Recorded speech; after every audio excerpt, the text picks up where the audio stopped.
Hola, ¿cómo están? Bienvenidos a este nuevo video. El día de hoy vamos a abordar el tema de la interpretación jurídica en torno a los contratos. El tema que vamos a ver el día de hoy es de extrema relevancia porque todo buen abogado es aquel que interpreta de una forma correcta. Una vez que ya hiciste uso de tus habilidades blandas que yo te he platicado en este canal de YouTube, tienes que hacer uso de una buena interpretación. De nada te va a servir ser un buen negociador si no interpretas correctamente. De nada te va a servir leer libros y libros y libros, sentencias, todo lo que siempre decimos si no las interpretas correctamente. El día de hoy toca el tema de la interpretación de los contratos. Y te voy a anticipar una cosa que te voy a comentar, inclusive lo voy a reiterar más adelante, que es el tema de que todo lo interpretas. Todo. No hay algo que no debas interpretar.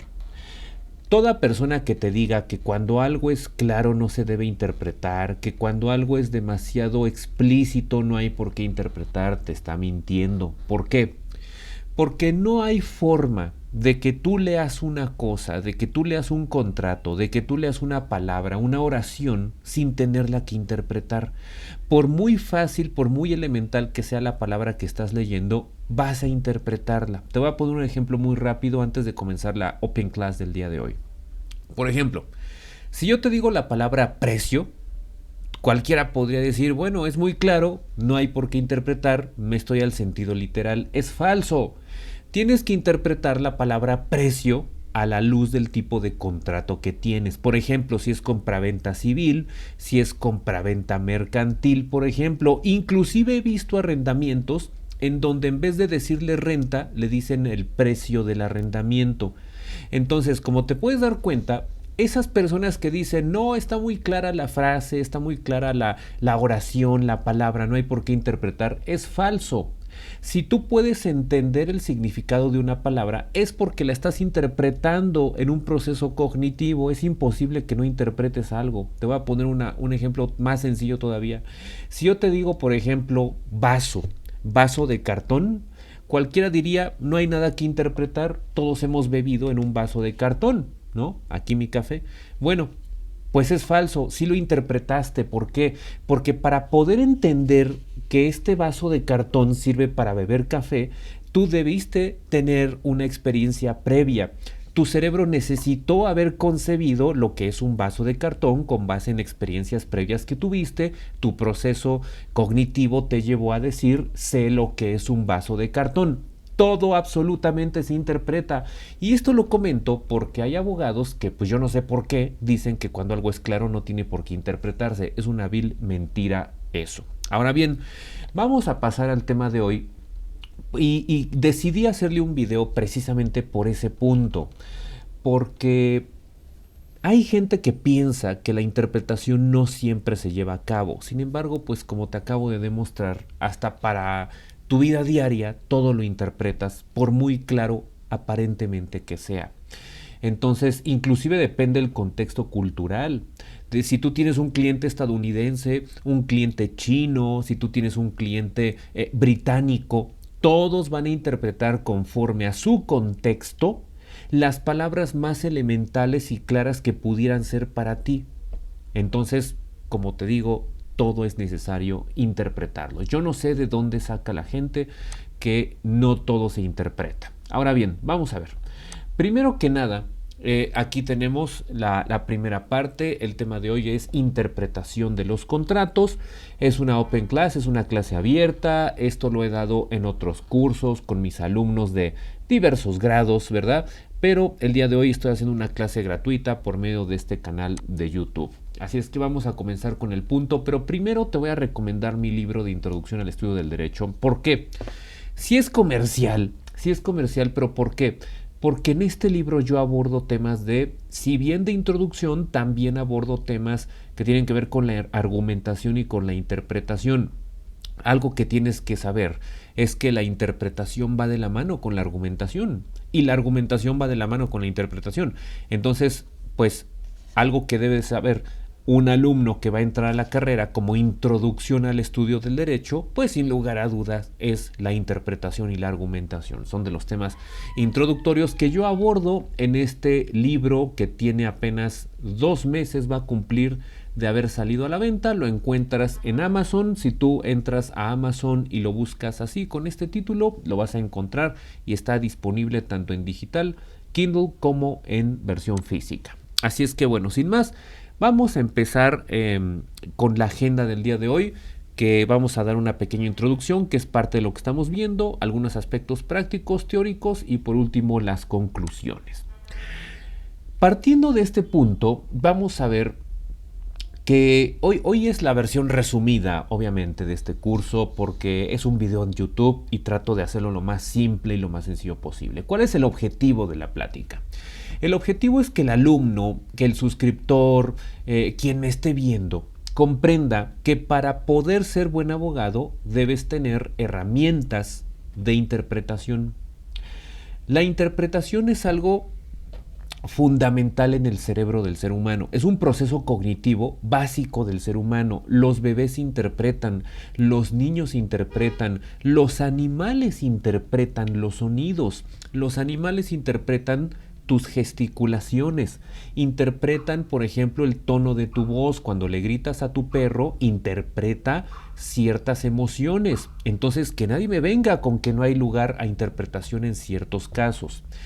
Por esa razón, para que tú seas un buen abogado, para que puedas redactar bien, para que puedas leer correctamente, porque no puedes redactar bien si no lees bien, y no puedes leer bien si no redactas bien. Son cosas que van de la mano. Hay que interpretar. Por eso hoy le he dedicado a este tema un buen rato. Ahora bien, vamos a ver. ¿Interpretar qué es? Interpretar, todo requiere una interpretación. El significado de interpretar es desentrañar, encontrar, localizar el significado de las cosas. Darle un concepto a las cosas. Eso es una interpretación. Hay interpretación jurídica, hay interpretación mental, por ejemplo. Hay muchas disciplinas que estudian la interpretación. Pero la palabra interpretación propiamente significa precisamente eso, darle una atribución, un significado, darle un concepto propio, desentrañando su sustancia a una cuestión concreta. Eso es interpretar. Ahora, ¿el mito cuál es? Pues precisamente el que decíamos, que cuando el texto es claro, no hay razón para interpretar falso, falso, falso. Todo se interpreta como lo acabamos de demostrar hace algunos minutos. Ahora bien, esta está repetida, perdón. Vamos a ver. Aquí tenemos un pequeño ejemplo de una cláusula de un contrato de compra-venta que pudiera ser aparentemente muy clara, pudiera ser muy sencilla, cualquiera diría facilito, contrato de compra-venta de acciones. No tengo mayor tema, no hay por qué interpretar. Tenemos comprador, vendedor, objeto. Transmitir la propiedad de dichas acciones o la titularidad de dichas acciones. Recuerda que propiedad se utiliza para bienes tangibles o cosas y titularidad se utiliza para bienes intangibles, derechos, por ejemplo, y para títulos de crédito. Pero en la práctica da igual cómo le llames, ¿no? Entonces, el objeto es transmitir la titularidad de las acciones, porque esta cláusula es una compraventa de acciones. Tenemos las partes, como dijimos, comprador y vendedor. Y fíjate cómo dice la cláusula. Dice cláusula primera, objeto. La parte vendedora vende sin reserva ni limitación alguna 50 acciones cada una con valor nominal de 1,000 pesos moneda nacional, de las que es titular respecto de la sociedad tal a la parte compradora, quien las recibe debidamente endosadas en propiedad del comprador. Ahí está. ¿Qué estamos diciendo aquí? Bueno, que el vendedor está vendiendo, es decir, está transmitiendo la titularidad de tantas acciones. Esto podría ser un inmueble, un vehículo, mercancía, lo que tú quieras. Esto es nada más un ejemplo. Y aquí dice después, bueno, y luego llega el comprador en esta parte de aquí quien las recibe debidamente endosadas porque son títulos de crédito y las recibe en propiedad en favor del comprador. Bueno, pues entonces tenemos aquí a los sujetos como habíamos dicho. El precio es una cláusula diferente. Cualquiera podría decir, bueno, no hay que interpretar nada. No hay que interpretar nada porque pues está muy claro. Vamos a ver si es cierto eso.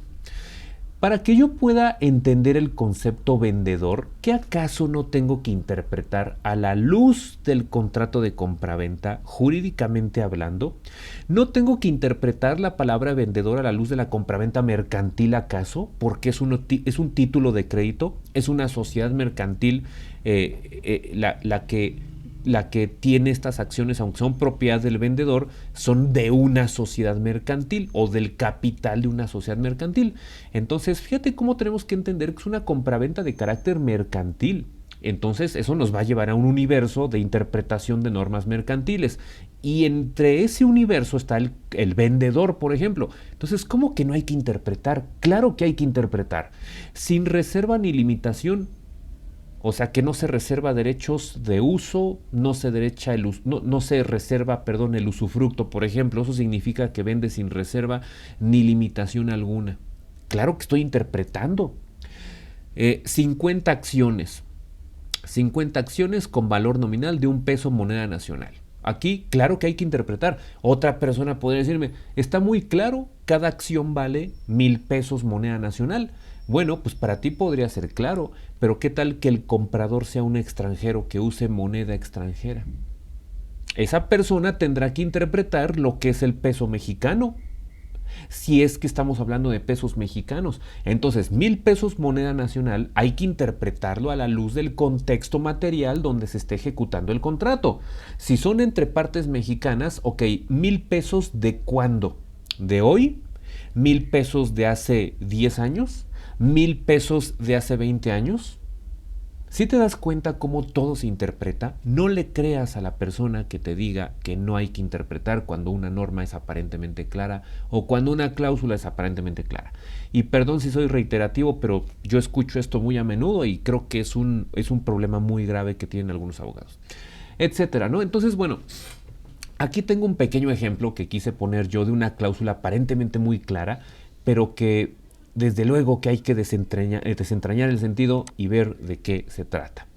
Por otro lado, aspectos a tomar en cuenta. Para que tú puedas hacer una buena interpretación de un contrato, fíjate muy bien. Primero que nada, hay que entender que la verdad de las cosas, el trabajo más complicado es traducir la voluntad de las partes, o sea, del cliente o los clientes, al lenguaje jurídico.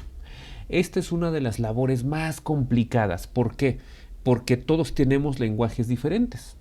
Si bien todos hablamos el mismo idioma en un contexto, y si son extranjeros, bueno, hablaron otro idioma, lo cierto es que todos tenemos circunstancias diversas. Por ejemplo, si tus clientes son empresarios, si tus clientes son ingenieros, si tus clientes son contadores, desde luego que van a pensar y se van a expresar de forma diferente.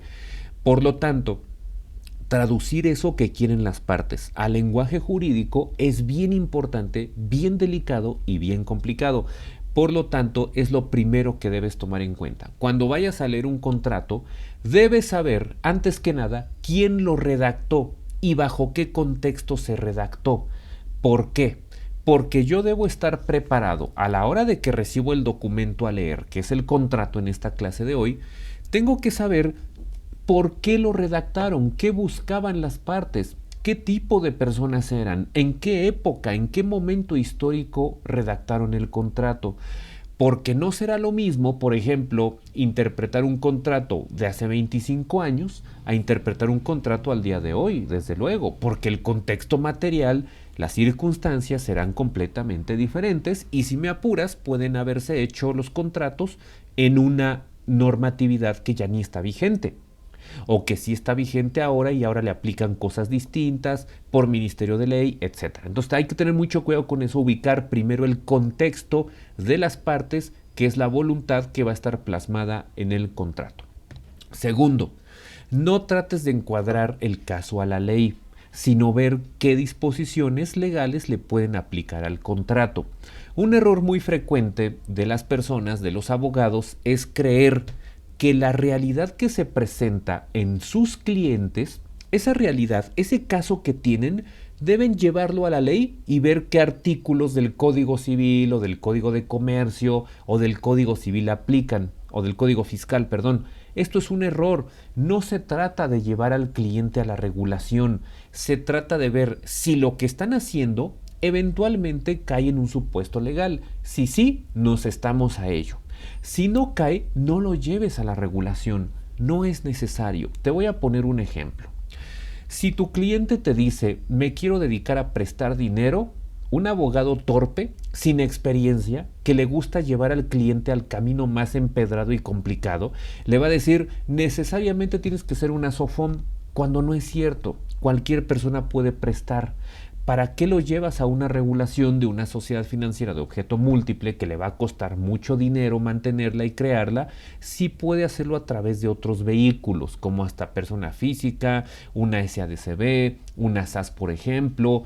Claro, habrá beneficios y debilidades para cada supuesto, pero primero pregúntale a tu cliente, oye, ¿qué capital tienes?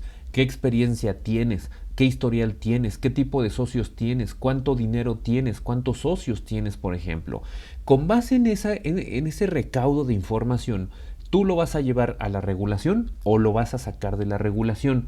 No hay necesidad. Lo que debes evitar es dar una respuesta automática de decir, como quieres prestar dinero, automáticamente tienes que ser SOFOM. Esto es un mito, es una mentira y no puedes hacer eso con tus clientes. No fuerces el llevar a tu cliente a la normatividad o a la regulación, obviamente mientras esté permitido, ¿verdad? Y por último, evita los formatos y los machotes. Cuando tú veas que un abogado está utilizando formatos, no confíes en él. No le pagues a un abogado por hacer machotes. Los machotes son los formatos, los modelos de contratos, las plantillas de documentos, de contratos, de demandas, etc. ¿Por qué? No le pagues, no lo contrates, porque para llenar formularios cualquiera lo puede hacer. Tú puedes poner un pasante o una secretaria que no ha estudiado derecho, ¿verdad? No, pues cualquiera lo podría hacer porque pues, el formato ya está preelaborado, ¿no? Prefabricado. No es por demeritar, pero la verdad es que entonces, ¿para qué estudiaste derecho si te vas a dedicar a llenar formatos? Esto raya en la estafa, entonces ten mucho cuidado con ese tipo de cosas. Ahora bien, en la Constitución encontramos algo que se llama interpretación conforme. Los contratos no escapan a este concepto. Esto es, cuando tú escuches la palabra interpretación conforme, no se refiere nada más a la ley. Nosotros tenemos que hacer interpretación conforme también de las relaciones privadas o particulares o contratos. ¿Por qué? Porque si yo hago un contrato que viole derechos humanos o que sea contrario a disposiciones constitucionales, desde luego que va a ser invalidado por vicios. Entonces, ¿qué tengo que hacer? Tengo que hacer una interpretación conforme. En caso de que haya alguna cláusula que pudiera parecer contraria a alguna jurisprudencia, por ejemplo, te voy a poner un caso en materia particular. Intereses excesivamente altos en un contrato de crédito de préstamo. Intereses excesivamente elevados en un pagaré, por ejemplo. Es privado, no es una ley, no es derecho público. ¿Qué pasa aquí? Si tú no haces una interpretación conforme a la Constitución y a las convenciones y a la jurisprudencia, vas a caer en usura. Y un contrato puede caer en usura, que es violación a los derechos humanos. ¿Por qué? Porque es explotación del hombre por el hombre. Entonces hay que tener cuidado, aunque tengas contratos y tú digas, bueno, pues es relación particular, entre privados, no hay bronca, aquí no entra el tema de los derechos humanos. Falso. También hay que hacer interpretación conforme en los contratos, porque un contrato puede violar derechos humanos. Imagínate un contrato que viole la privacidad, un contrato que viole la libertad de expresión, un contrato que viole la libertad de trabajo, quinto constitucional, de ejercicio profesional, un contrato que te limite, por ejemplo, dedicarte a alguna profesión lícita. Alguien que te quiera limitar el dedicarte a actuar, por ejemplo, a ser cantante, a cantar aquí, cantar allá. hay que tener cuidado porque si bien sí se pueden poner exclusividades, por ejemplo, con patrocinadores, eso tiene límites. ¿Por qué? Porque dedicarse a algo es un derecho humano por el quinto constitucional. Entonces, hasta ese tipo de contratos de exclusividad artística, por ejemplo, pueden violar derechos humanos. Ahora bien, interpretación conforme. Todo contrato deberá ser interpretado conforme a la Constitución, conforme a lo que son los derechos humanos, ya sean contemplados de fuente internacional o de fuente nacional. Ahora bien, adecuar las disposiciones legales contractuales a la Constitución y a las convenciones internacionales, como lo comentamos hace unos momentos, ¿sí? Ahora bien, otra disposición constitucional nos dice que en los juicios del orden civil, artículo 14 constitucional, la sentencia definitiva debe ser conforme a la letra o a la interpretación jurídica de la ley y a falta de esta se fundará en los principios generales del derecho. Esto puede ser materia de otro curso, los principios generales del derecho, etc. Pero fíjate aquí cómo la propia Constitución admite la interpretación jurídica. ¿De qué? De los contratos, ¿verdad? De las relaciones civiles, de la ley, también en materia civil, ¿verdad? Cuando un juez vaya a resolver. ¿Por qué nos sirve saber esto? Bueno, pues nos sirve saber porque si tú eres el abogado redactor, tú tienes que entender que alguien va a interpretar tu contrato, el contrato que tú elaboraste. Entonces hay que tener muchísimo cuidado porque debes tener precaución de que si tu contrato llega a tribunales o llega a un arbitraje comercial, hay que blindarse de todas maneras posibles, ¿sí? Bien, pasemos ahora sí a lo que es propiamente las reglas de interpretación de los contratos contempladas en el código civil. Vamos a ver. Para este tema te voy a recomendar una cuestión particular, que es la siguiente.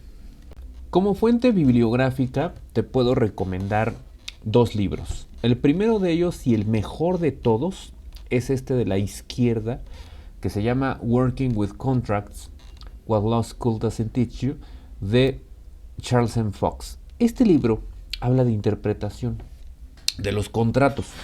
Entonces, en lo personal es de lo mejor que he encontrado en general de contratos. La verdad es que Charles M. Fox es un gran autor, aborda el tema desde el punto de vista práctico, actualizado, no es de edición de muy reciente libro, pero definitivamente es más moderno, es más ad hoc que el otro que está a la derecha, que es el de Ramón Sánchez Medal, de los contratos civiles. El de Ramón Sánchez Medal, que es el de la derecha, no lo recomiendo tanto, te lo pongo como, bueno, base, ¿no? Para interpretar contratos.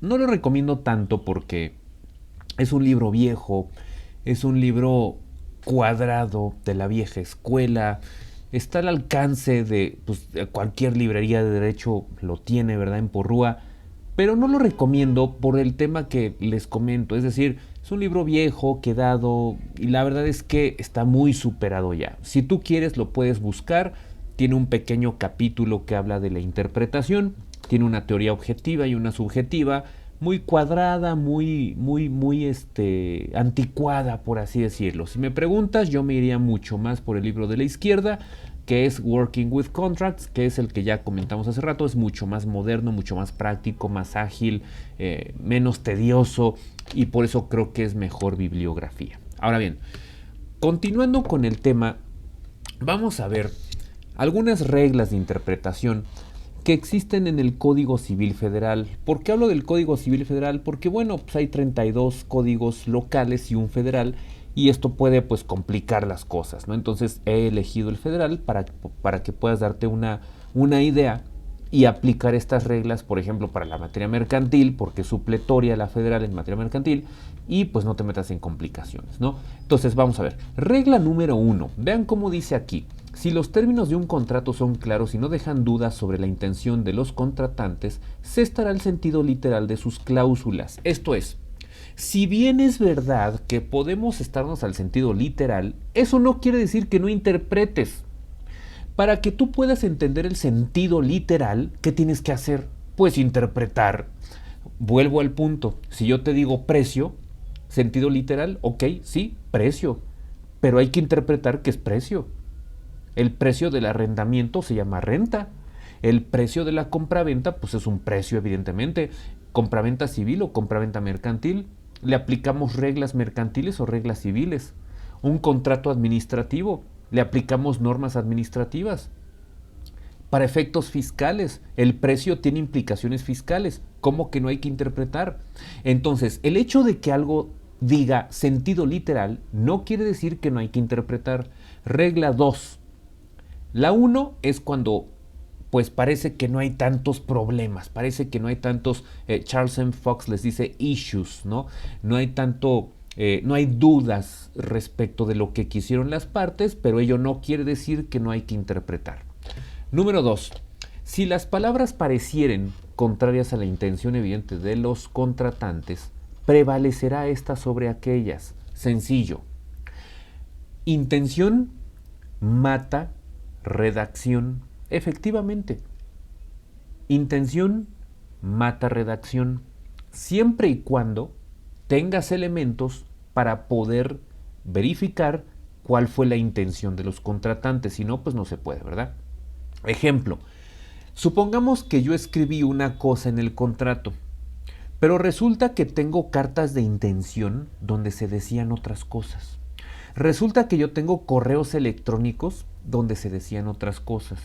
Resulta que otras cláusulas dicen unas cosas diferentes a algunas cuantas del mismo contrato. Si yo tengo elementos para probar la intención de las partes, cualquier elemento probatorio, la intención prevalece sobre lo redactado. Yo agregaría diciendo la intención comprobable pesa sobre lo redactado. Ahora bien, número 3. Cualquiera que sea la generalidad de los términos de un contrato, no deberán entenderse comprendidos en él cosas distintas y casos diferentes de aquellos sobre los que los interesados se propusieron contratar. Es decir, si me estás hablando de compraventa, ¿para qué me metes reglas del arrendamiento, por ejemplo? Si me estás hablando de un contrato de apertura de crédito, ¿para qué me metes reglas del comodato, por ejemplo? Es decir, no te compliques, no te salgas de la cancha, no te salgas del terreno de juego, quédate donde estás y quédate en el contrato cuya naturaleza jurídica estamos abordando. Número 4. Si alguna cláusula de los contratos admitiere diversos sentidos, deberá entenderse el más adecuado para que produzca efectos. Es decir, cuando tú tengas por ahí dudas, diversos sentidos, ya interpretaste, dices, esto puede ser por aquí y puede ser por allá. Por ejemplo, pensemos en la palabra acción. La palabra acción puede ser entendida desde el punto de vista del título de crédito de una acción de una empresa, ¿verdad? Acciones de una empresa, pero puede ser entendida también desde el punto de vista procesal como derecho subjetivo, acción cambiaria, por ejemplo, acción reivindicatoria, acción hipotecaria, acción de petición de herencia. Como te das cuenta, una palabra puede tener diversas acepciones. Esa palabra puede estar en una cláusula. Si es tan importante la cláusula, llega a tal grado de decir, no sé en qué sentido utilizaste este concepto, ¿qué tienes que hacer? Buscar el camino que haga que el contrato produzca efectos. Es decir, siempre busca que sobreviva, no lo mates. No se trata de matar al contrato, se trata de hacer que viva. Eso es lo más importante.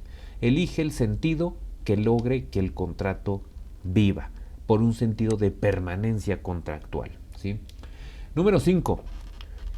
Las cláusulas de los contratos deben interpretarse las unas por las otras, atribuyendo a las dudosas el sentido que resulte del conjunto de todas. Esto es, si tú tienes un conjunto de cláusulas y algunas son oscuras, ¿qué hay que hacer? Lo que hay que hacer es decir, bueno, interpreta las que están claras y con esa claridad de las que son claras precisamente, trata de llenar los vacíos de las que son oscuras. ¿Me explico? ¿Por qué puede pasar esto? Mira, honestamente, siempre pasa porque la gente usa formatos. ¿Y por qué? Porque se le van cláusulas de otro machote, de otro caso que tuvo, y pues como le dio flojera o como le dio pereza o no sé qué cosa, se le olvidó borrar ciertas cosas del contrato anterior, y muchas veces esto provoca problemas. Por eso yo soy enemigo de utilizar formatos. Entonces, coge las cláusulas claras y utilízalas para interpretar aquellas que pudieran ser oscuras. Número 6. Las palabras que pueden tener distintas acepciones serán entendidas en aquella que sea más conforme a la naturaleza del contrato y objeto del contrato. Esto es, el ejemplo que puse hace rato, la palabra acción. Si me estás hablando de un contrato de compraventa de acciones y utilizo la palabra acción, obviamente que me estoy refiriendo al título de crédito, no me estoy refiriendo a la acción procesal para ejercer en tribunales, a menos de que sea, por ejemplo, la cláusula de jurisdicción. Ahí será diferente. O a renunciar a derechos a ejercer mediante tribunales. Eso es diferente. Pero tú te vas a dar cuenta por el contexto del contrato y por la naturaleza y objeto del mismo, ¿sí? Cuando estemos en presencia de palabras que tienen distintas acepciones. Número 7. Cuando de plano fuere absolutamente imposible resolver las dudas por las reglas establecidas en los artículos precedentes, que son los del Código Civil 1851 en adelante, si aquellas recaen sobre circunstancias accidentales del contrato y este fuera gratuito, como una donación por ejemplo, se resolverán en favor de la menor transmisión de derechos e intereses. Pues claro, como es gratuito, como una donación es un regalo, ¿sí? Entonces el código te dice, busca que haya la menor transmisión de intereses, porque pues, es un regalo, no hay contraprestación, evita que haya onerosidad, ¿me explico? Ahora bien, ¿pero qué pasa si es un contrato oneroso? Es decir, donde sí pago algo en el contrato. Bueno, aquí el código te dice que haya reciprocidad de intereses. Esto se llama equidad. Se llama ponderación de intereses, ¿sí? Entonces el código te dice, bueno, en estos casos, como si hay contraprestación, onerosidad, por ejemplo, una compraventa, ahí sí pago un precio, no es como en la donación donde no pago nada. Aquí te dice, bueno, como estás pagando algo, bueno, si hay oscuridad y es un problema el contrato, ¿qué tenemos que hacer? Que haya reciprocidad, que tanto tú pagues como yo. O sea, por ejemplo, doy el precio, me das el bien. Oye, por ejemplo, el contrato es oscuro, no es claro respecto de dónde se debe entregar el bien. Y es compraventa. Esto es, estoy pagando por el bien. ¿Qué hacemos en ese caso? Si el contrato no dice nada. Uno, puedes aplicar las normas conflictuales del 13 del Código Civil Federal. Pero podemos negociar, por ejemplo. Las partes pueden negociar y decir, bueno, a ver, si yo estoy pagando el precio, envíame la mercancía. Si es demasiado costosa, podríamos decir en este principio de reciprocidad, ¿qué te parece decir, por ejemplo, tú pagas una parte del flete y yo pago otra parte del flete? O llévala a un lugar intermedio y yo la recojo en ese lugar. Depende de la naturaleza o el tipo de mercancía o de bienes que estés comprando. Eso es reciprocidad. Eso es llegar a una negociación entre las partes, ¿sí? Cuando hay contraprestación. Ahora bien, número 8. El uso o la costumbre del país se tendrán en cuenta para interpretar ambigüedades de los contratos. ¿Es lícito? Sí. Tú puedes usar la costumbre cuando la ley te lo permita. Esto se llama costumbre delegada y lo trato en mi libro de Introducción al Estudio del Derecho. Número 9. Si las dudas de cuya resolución se trata en este artículo recayesen sobre el objeto principal del contrato, de suerte que no pueda venirse en conocimiento de cuál fue la intención o la voluntad de los contratantes, el contrato será nulo. ¿Qué significa esto? De plano, ya, último recurso. Último recurso. Si no puedo saber qué quisieron las partes, porque de plano fue imposible saber, estaba tan mal hecho que no se puede saber, es nulo. ¿Por qué es nulo? Por seguridad. Aquí el legislador te dice, yo prefiero que lo anules a que pase algo que no querían las partes. Eso es la nulidad, ¿sí? Entonces, esto ocurre en el último de los casos. Los contratos que no están especialmente reglamentados en el Código Civil se regirán por las reglas generales de los contratos. Esto es, acuérdate que tú puedes celebrar cualquier tipo de contrato que no tenga normas prohibidas en la legislación. Por lo tanto, tú te puedes inventar el contrato que tú quieras, ¿sí? Entonces, pero te dice, en temas que no estén regulados, aplica por analogía algún tipo de contrato parecido. Por ejemplo, el contrato de suministro no está regulado en ningún código, en ninguna ley. Lo mencionan por ahí. Por ejemplo, la ley de Comisión Federal de Electricidad menciona el contrato de suministro, pero no es que lo regule propiamente, y menos en materia civil. Eso será en materia administrativa, pero no en materia civil. Entonces, ¿qué puedes hacer? Bueno, pues, ¿qué contrato se parece al suministro? El arrendamiento, porque son de tracto sucesivo. Entonces, ¿qué te dice este punto número 10? Que le apliques por analogía en lo que se parezca reglas de arrendamiento al contrato de suministro por su similitud al ser de tracto sucesivo.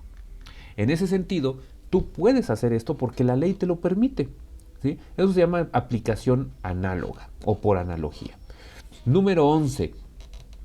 Las disposiciones legales sobre contratos serán aplicables a todos los convenios y a otros actos jurídicos en lo que no se opongan a la naturaleza de estos o a disposiciones especiales de la ley sobre los mismos. ¿Qué significa esto? Es letra muerta. ¿Por qué? Contrato, convenio es lo mismo. La diferencia es doctrinal únicamente. Te va a servir para pasar un examen, pero en la práctica tú le puedes decir a un contrato convenio, sí. Mientras dejes claras las cláusulas, tú le puedes llamar contrato, convenio, acuerdo, pacto, como quieras, ¿sí? Entonces, y luego el código te lo remarca porque te dice las reglas de uno aplican al otro. Entonces, no hay bronca como le llames, ¿sí? Y el número 12 es evita los machotes. Efectivamente, esta regla ya no viene en el Código Civil, esta regla ya la añadí yo, porque pues, estar utilizando machotes no es profesional, es como para flojos o para gente que no sabe ser profesional. Así es que bueno, ahora sí, vamos a ver un ejemplo finalmente de una cláusula que requiere una interpretación un poquito más elaborada, un poquito más sofisticada, por ejemplo, ¿no? Esta cláusula en inglés, fíjate, este es un caso real que tuve de un contrato de apertura de crédito en inglés. Y vean cómo dice aquí, no puede haber más de... es un contrato de préstamo. Entonces hagan de cuenta que aquí se trataba de hablar de desembolsos. O sea, cada cuándo te voy a desembolsar recursos en virtud del préstamo que te estoy dando. Entonces decía, there shall be no more than one disbursement. ¿Esto qué significa? No puede haber más de un desembolso en cada cuarto de ejercicio fiscal. ¿Qué es esto? Fíjate cómo aquí ya tenemos que interpretar. ¿Cómo que cuarto de ejercicio fiscal? A ver, un ejercicio fiscal, ¿cuántos meses tiene? 12. Entonces, si es cuarto, tengo que dividir 12 entre 4 es igual a 3. Esto significa un tercio. ¿Por qué está redactado de esta manera?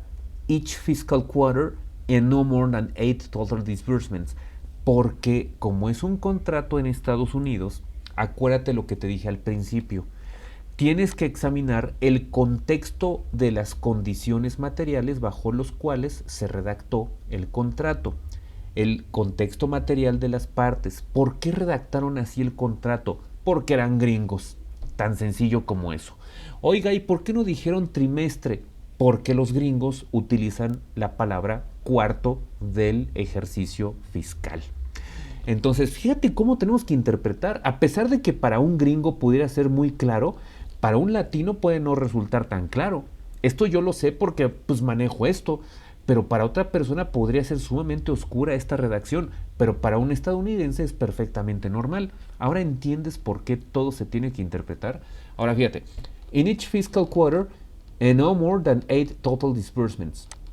Y ahí está. ¿Qué quiere decir esto? Si estamos hablando de que esta cláusula dice no más de un desembolso por cada trimestre. Esto quiere decir que nada más puedes darme un desembolso por trimestre. Pregunta, ¿puedes darme menos de un desembolso, es decir, 0 desembolsos en un trimestre? Por la redacción parece que sí, porque dice no más de uno, pero no dice por lo menos uno, dice no more than one. Esto significa no más de uno. Entonces, si yo utilizo un desembolso por trimestre y me están diciendo que son 8 en total, entonces son 2 años. ¿Por qué? Porque hay 4 trimestres, en un año. Y 4 por 2 son 8. Y si es 1 por trimestre y me está hablando de 8, me está implícitamente diciendo que son 2 años, o sea, 48 meses. Fíjate cómo podemos llegar a tanta interpretación respecto de dos párrafos, dos renglones. Y luego dice, cada desembolso debe ser por un monto no menor a $750,000 y múltiplos de $100,000 y como máximo, ¿no? Y aquí se pone el tope de $6 millones en total, ¿no? Entonces, bueno, los montos ya no me interesan tanto, pero fíjate cómo en esta pequeña partecita tenemos que interpretar lo que es para un estadounidense un ejercicio fiscal, un cuarto de ejercicio fiscal. ¿Por qué lo redactaron en sentido negativo? No más de uno. Hubieran puesto mejor, quizá tendrá que ser únicamente un desembolso por trimestre.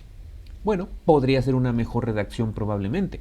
Quizá no sea la mejor redacción. O quizá en Estados Unidos sea muy común que así se redacten este tipo de contratos. Ya dependerá de las condiciones materiales de cada persona y de cada país. Por esa razón, te quiero decir que la interpretación jurídica siempre la tienes que hacer. No hay forma de librarte de hacer interpretación jurídica. Y bueno, hemos llegado al final de este pequeño curso express, esta Open Class. Ve mi canal principal, Edgar Reina 2, ahí vas a encontrar información de todo. Y bueno, pues con esto daríamos por terminado el tema de la interpretación de los contratos. Te lo acabo de dar de una manera sencilla, de una forma clara. Lo último que te puedo decir es que si te preguntan en un examen la interpretación para Sánchez Medal, pues tú responde que él habla de dos interpretaciones, la subjetiva y la objetiva. Subjetiva es que quieren las partes, los sujetos. Objetiva es que plasmaron en el documento y hay que desentrañar el significado de lo redactado en el documento. Punto. Puedes leer a Sánchez Medal, te lo recomiendo. Pues sí, no te va a hacer mal, pero no creo que sea el mejor. Busca otros. Busca bibliografía estadounidense, los gringos son muy buenos para los contratos. Y bueno, sería todo por el día de hoy, espero que te haya servido. Dale like y suscríbete a este canal. Y bueno, pues nos vemos hasta una nueva transmisión.